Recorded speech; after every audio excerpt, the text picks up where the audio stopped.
in identifying these green rating systems, the Secretary has to take into consideration the ability and availability of assessors and auditors to independently verify the criteria and measurement of metrics at the scale necessary to implement this paragraph.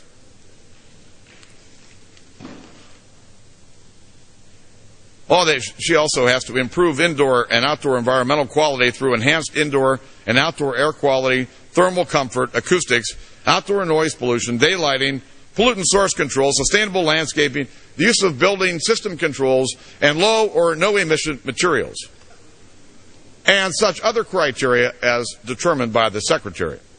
So why are we giving the Secretary all of this authority under this Act to determine virtually everything? Let me get to page 153.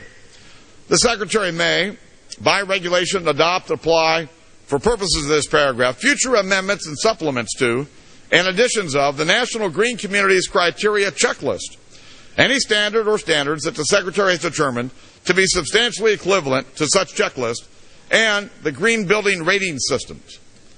So a lot of power for the new Secretary without any congressional oversight. Now, I really hate to do this, but when you file a 300-page amendment at 3:09 a.m., the American people have a right to know what's in this bill, and have a right to know what we're voting on.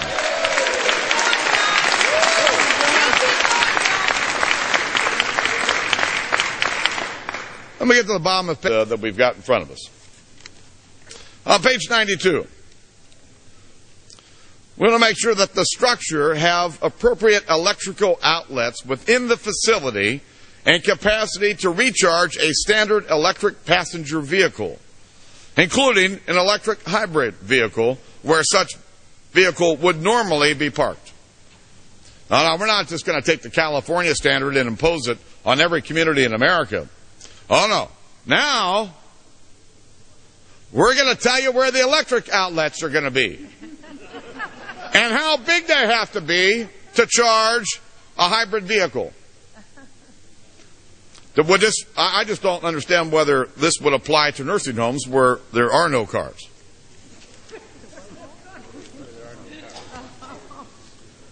Oh, here we are on page 96. Existing structures.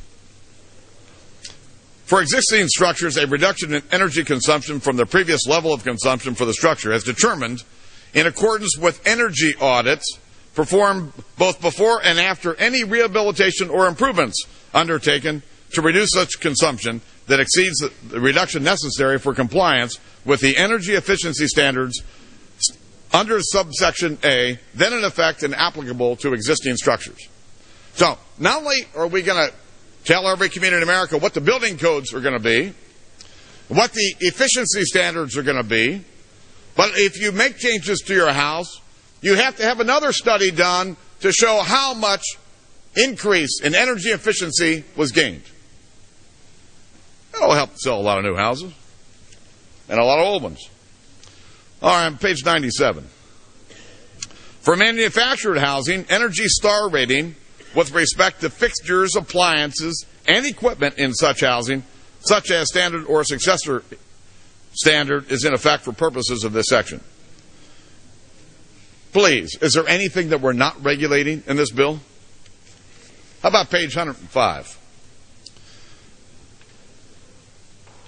Waive or modify any existing statutory or regulatory provision that would otherwise impair the implementation or effectiveness of the demonstration program under this section, including provisions relating to methods for rent adjustments, comparability standards, maximum rent schedules, and utility allowances. Notwithstanding the preceding provisions of this paragraph, the Secretary may not waive any statutory requirement related to fair housing, non-discrimination, labor standards, or the environment. Now, in implementing this demo program, rising rent can be dismissed out of hand, but labor standards or the environment cannot, as I read it. Let me get to page 107. No amounts made available under the American Recovery and Reinvestment Act of 2009 can be used to carry out the demonstration program under this section. So if no stimulus funds can be used, the majority claims stimulus funds are for job creation. Is this demo going to create one new job? I don't think so. Let me get to page 112. Additional credit for Fannie Mae and Freddie Mac housing goals for energy efficient and location efficient mortgages. Oh yeah. Everybody listen up here. It's not enough that we've got huge problems with Fannie Mae and Freddie Mac. They're at the core of the credit meltdown we've had in our country. But we're going to give them a little more money so that they can have goals for energy efficient and location efficient mortgages. Now we're going to tell Fannie and Freddie what kind of mortgages we're going to have in the marketplace. How about page 113? Supports housing that complies with enhanced energy efficiency and conservation standards or the green building standards under Section 284 of such act. This is just the federal government using Fannie and Freddie to impose new federal building codes and standards across the country. Let me get to page 114. The Federal Housing Enterprises Financial Safety and Soundness Act of 1992, as amended by the Federal Housing Finance Regulatory Reform Act of 2008. If this is supposed to be about energy, why are we further bogging it down with trying to solve problems for Fannie Mae and Freddie Mac? Page 115. The term energy efficient mortgage means a mortgage loan under which the income of the borrower for purposes of qualification for such loan is considered to be increased by not less than $1 for each dollar of savings projected to be realized by the borrower as a result of cost-effective energy-saving designs.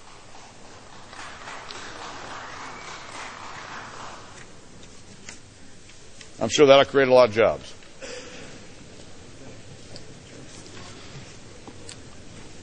And then we get to page 141. The Cranston-Gonzalez National Affordable Housing Act is amended.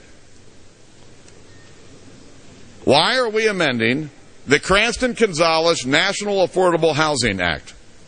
I thought we were doing an energy bill here. Page 142. Use of building materials and methods that are healthier for residents of the housing, including the use of building materials that are free of added known carcinogens that are classified as Group 1 known carcinogens by the International Agency for Research on Cancer. We're going to outline the building materials as well, it appears. Then we have a grant program to increase the sustainability of low-income community development capacity. We're going to provide loans, grants, or pre-development assistance to eligible community development organizations or qualified youth service and conservation corps to carry out energy efficiency improvements. I just want to know if Acorn would qualify for these grants.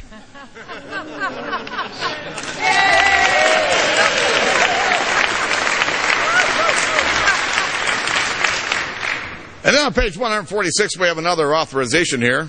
They are authorized to be appropriated to the Secretary to carry out this section, $10 million for each of the fiscal years 2010 through 2014.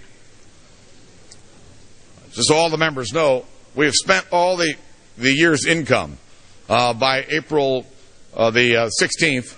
Everything that we spend here, we have to borrow from our kids and our grandkids and the Chinese and everybody else who wants to loan us money. Page 148, 25 points. In the case of any proposed plan or portion thereof consisting of new construction. So now we've got a new government formula to determine winners and losers when it comes to the building of new housing. On page 149 at the bottom, for purposes of this paragraph, the Secretary shall identify rating systems and levels for green buildings that the Secretary determines to be the most likely to encourage a comprehensive, environmentally sound approach to ratings and standards for green buildings.